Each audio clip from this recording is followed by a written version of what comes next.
Verizon Wireless login. Hello everyone, welcome back to our channel. If you're new here, don't forget to hit that like button and subscribe with notification on so you never miss an update. Today, I'll be helping you to log in Verizon Wireless account in just a few simple steps, so let's get started. First, open your preferred web browser. In the address bar, type in verizonwireless.com and then hit enter. Once the website loads, look for the sign in option, click on it and then select my account.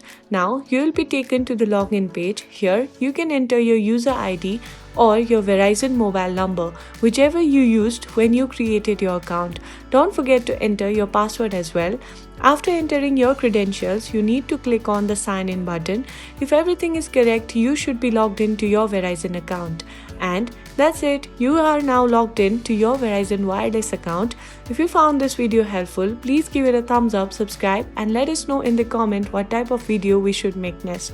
Thanks for watching and have a nice day. I'll see you in the next video.